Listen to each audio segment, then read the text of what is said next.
This is Rhapsody, and we're here at Summerfest 2010 with Mr. John Hiatt. How are you? Good. How are you doing? I'm good. I'm very excited to be interviewing you. Well, it's nice to be here.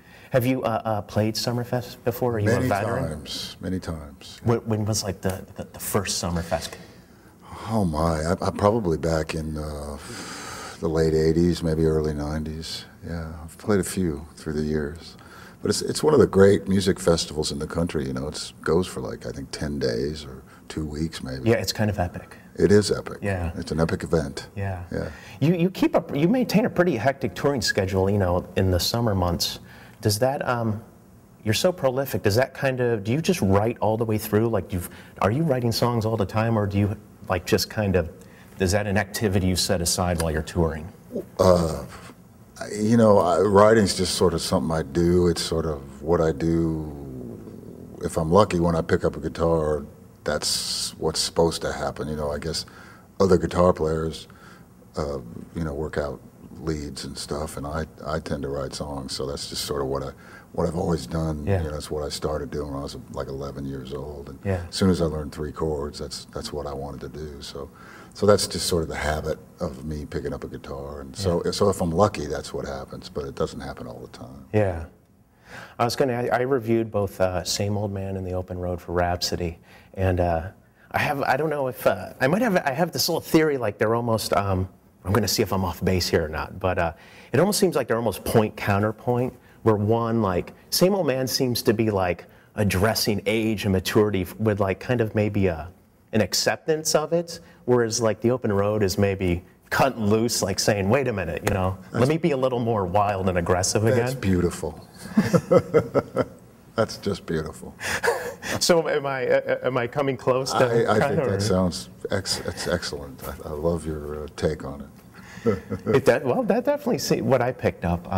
The one song I really love off "Same Old Man" is "Hurt My Baby." I think that's like just a gorgeous soul song. Yeah, thank you. And I was, especially when you go up into the upper register, yeah. Like you really reach for it. Yeah, thank you. It gets pretty searing. Yeah, I was kind of trying to get back to the old Muscle Shoals sort of fame days. Those kind of records. Well, I was actually gonna say like it'd be really great if someone like Solomon Burke covered that. Would be great. Like Let's call him. Yeah.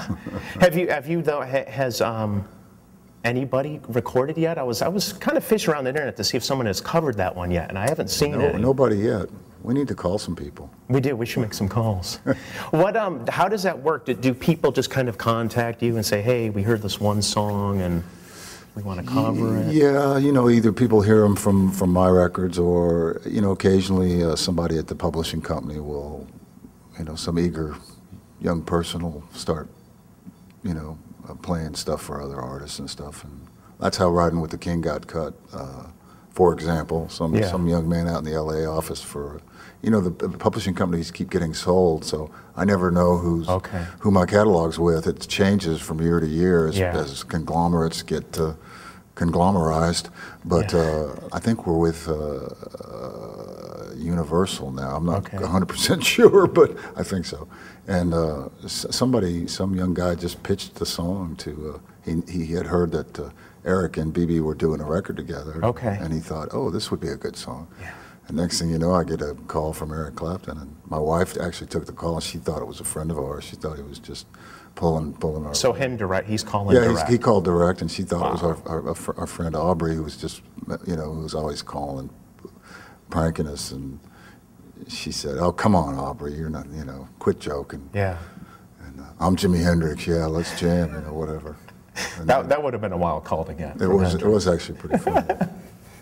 So do you ever write a song and think, man, it would be great if this artist covered it? Like, do you ever write a song and think, like, imagine somebody you know, that you really admire or like covering it or anything like that? You know, it's funny because I mean, not to sound selfish, but I really just write them for myself. I never got into the game to write for other people, and I still, I'm not really able to write songs for other people, you know, like Taylor made, you know, like the guys that, like on Music Row, for example, in Nashville, who that's what they do for a living. They write songs for other artists. I've never really been able to do that.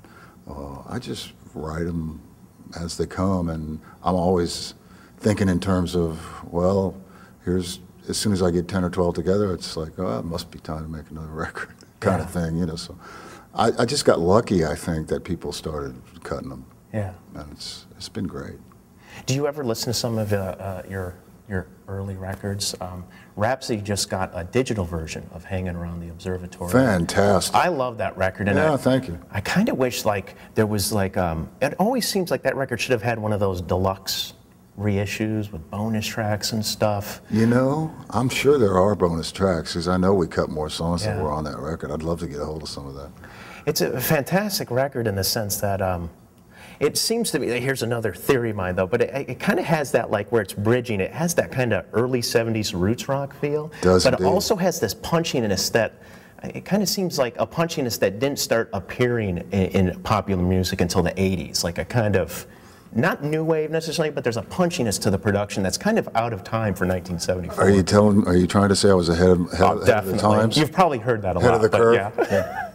Well, yeah, it would be great to put some of that stuff out. You know, we're going to do a box set, since we've been recording records and being able to own the masters for the last 10 years, we're going to do a little box set later this year that's going to be the records we've released over this last decade, since 2000. And they'll be digital too, I would imagine. Yeah, so there's Awesome. going to be, that's five records, and we're going to try and, you know, include some extra tracks, maybe some live cuts and so on and so forth. So that'll be fun.